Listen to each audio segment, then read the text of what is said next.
Hello students, मेरा नाम है सर्वेश कौड़ और हमेशा आप सभी का मेरे चैनल में बहुत बहुत स्वागत है। छात्रों, आज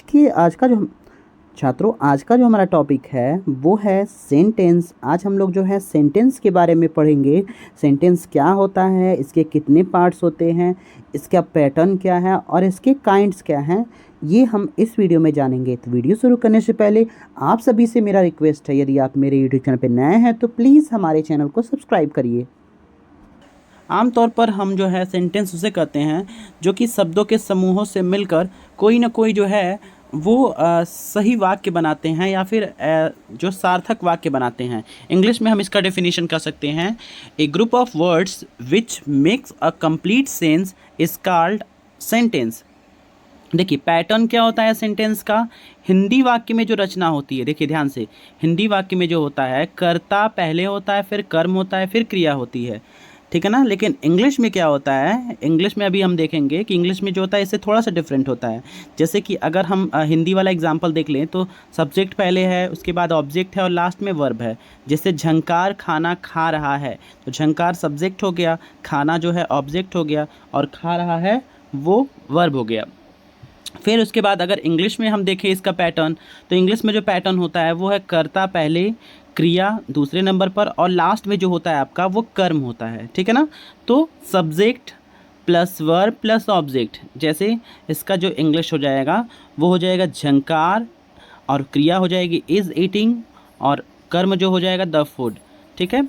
सो सब्जेक्ट में देखिए यहाँ पर होता ये है कि सब्जेक्ट वो होता है the subject answer the question, यानी जो सब्जेक्ट होता है वो क्वेश्चन का जवाब जानने की कोशिश करता है।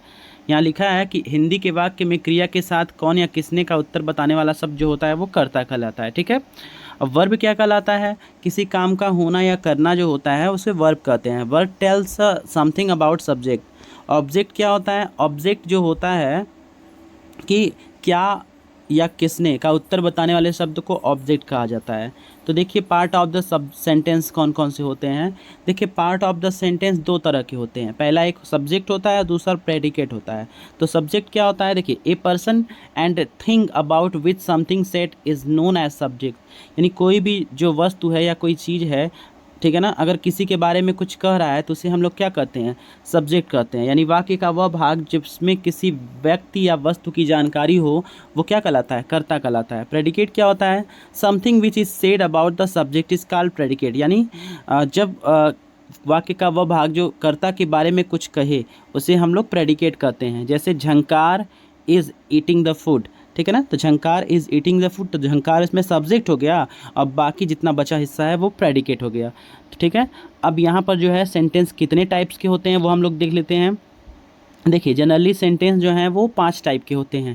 पहला आपका होता है असर्टिव सेंटेंस, दूसरा इंट्रोगेटिव सेंटेंस, तीसरा इम्परेटिव सेंटेंस, चौथा ऑप्टेटिव सेंटेंस और पांचवा एक्सक्लेमेटरी सेंटेंस। अब देखिए असर्टिव सेंटेंस क्या होता है, तो देखिए असर्टिव सेंटेंस वो होता है जिसमें कि किसी कथन को कहा जाए। मतलब असर्टिव जो है 2 तरह के होते हैं, एक निगेटिव और दूसरा अफर्मेटिव। देखिए अफर्मेटिव सेंटेंस क्या होता है, अफर्मेटिव सेंटेंस में मतलब किसी भी काम को जो है स्वीकारा गया हो या किसी कथन को एक्सेप्ट किया गया हो उसे हम लोग अफर्मेटिव सेंटेंस कहते हैं। जैसे झंकार एक होशियार लड़का है, झंकार इज़ एन इंटेलिजेंट बॉय। अगर निगेटिव में इसी को कह दिया जाए कि निगेटिव का मतलब उसमें जो है नकारात्मक शब्द आता है, जैसे कि अगर एग्जाम्पल इसमें हो जाएगा सुनील एक होशियार लड़का नहीं है, तो Sunil is not an intelligent boy, ठीक है। ये था हम लोग का असर्टिव सेंटेंस जो कि 2 टाइप्स के होते थे। अब अगला जो है वो इंट्रोगेटिव सेंटेंस है। इंट्रोगेटिव सेंटेंस में जो होता है वो क्या होता है, प्रश्न पूछा जाता है। क्या कहता है, प्रश्न पूछा जाता है, किसी से जो है क्वेश्चन किया जाता है, ठीक है ना। तो इंट्रोगेटिव सेंटेंस भी 2 तरह के होते हैं। एक जो है हेल्पिंग वर्ब से स्टार्ट होते हैं जिसका आंसर हाँ या ना में हम लोग देते हैं। जैसे कि क्या सुनील एक ईमानदार लड़का है, तो इंग्लिश इसकी हो जाएगी is Sunil N honest boy. क्या राम पढ़ रहा होगा, विल राम बी रीडिंग, तो आप इसका यस नो में आंसर दे सकते हो। Yes Sunil is an honest boy, yes Ram will be reading, ऐसे करके। और दूसरा जो होता है वो होता है क्वेश्चन वर्ड। यानी क्वेश्चन वर्ड मतलब जो शब्दों क्वेश्चन प्रश्नवाचक शब्दों से जो सेंटेंस स्टार्ट होते हैं उन्हें हम लोग बोलते हैं क्वेश्चन वर्ड इंट्रोगेटिव। तो देखिए जैसे व्हाट, वेयर, वाई, ये सब जो होते हैं क्वेश्चन वर्ड होते हैं। जैसे कि तुम्हारा प्रधान अध्यापक कौन है, तो who is your head master या हु इज़ योर प्रिंसिपल, ठीक है ना, तुम्हारा नाम क्या है, व्हाट इज़ योर नेम, ठीक है। इसे हम लोग क्या कहते हैं, इंट्रोगेटिव सेंटेंस कहते हैं। अब अगला है इम्परेटिव सेंटेंस। इम्परेटिव सेंटेंस क्या होता है, देखिए, a sentence which shows order, advice, suggestion, prohibition and request is called imperative sentence. मतलब ये होता है कि वाक्य जिसमें कि आज्ञा, सलाह, सुझाव, प्रार्थना आदि जो है वो आता है, उसे हम लोग इम्परेटिव सेंटेंस कहते हैं। जैसे कि मैंने कहा, इसमें एग्जाम्पल एक तरह से कह दिया जाएगा, यहाँ आइए, यहाँ आइए, ठीक है ना, तो यहाँ कम हेयर यानी ऑर्डर भी हो सकता है। अगर यहाँ प्लीज़ लगा दें तो वहाँ पर रिक्वेस्ट हो जाएगा। प्लीज़ कम हेयर अगर हो जाए तो रिक्वेस्ट हो जाएगा। कृपया दरवाज़ा बंद कीजिए यानी प्लीज़ शट द डोर, ये एक रिक्वेस्ट हो गया। धूम्रपान मत कीजिए, डोंट स्मोक, ये एक प्रोहाइबिटेशन हो गया। और इसी तरीके से जो है सेंटेंसेस आएंगे और उसमें कोई ना कोई क्या है भाव आएगा, तो उसे हम लोग क्या कहते हैं, इम्परेटिव सेंटेंस कहते हैं। नेक्स्ट है ऑप्टेटिव सेंटेंस। ऑप्टेटिव सेंटेंस क्या होता है, a sentence which shows a wish, a blessing और a prayer is known an optative sentence.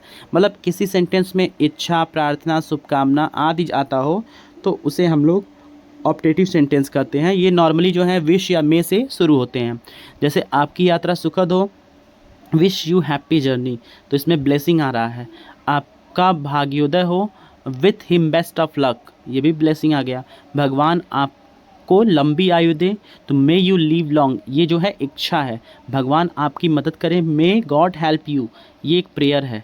तो मे से प्रारंभ होने वाले शब्दों को, कॉमन सूचक वाक्यों को जो है एक तरह से हम लोग विस्मय बोधक का चिन्ह लगाते हैं, जिसको मार्क ऑफ एक्सक्लेमेशन भी कहा जाता है। And the last is exclamatory sentence. देखिए, a sentence which shows mental passions, thoughts, sudden feelings of mind is known as exclamatory sentence. यानी वाक्य में जो अचानक आए हुए विचारों, मानसिक भावनाओं को प्रकट करे, उसे हम लोग विस्मय अधिबोधक वाक्य कहते हैं, ठीक है ना। इसमें जो भी हम लोग लास्ट में एक्सक्लेमेशन मार्क लगाते हैं, जैसे वाह वाह, हमारी टीम ने मैच जीत लिया है, सो ये हो जाएगा hurrah, our team has won the match. Oh, Anil यहाँ है, oh Anil is here, oh Orissa में कई लोग मरे, alas many people died in Orissa, ठीक है ना। तो इसमें जो होता है व्हाट और हाउ से जो है इसका हम लोग प्रयोग करके वाक्य बनाते हैं, और लास्ट में हम लोग जो है मार्क ऑफ एक्सक्लेमेशन लगाते हैं।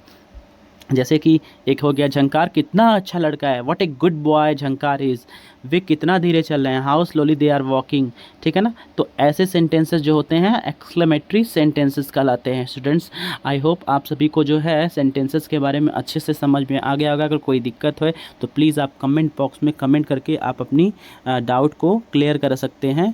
तो स्टूडेंट्स, आज के लिए इतना ही, मिलते हैं अगली वीडियो में, तब तक के लिए नमस्कार।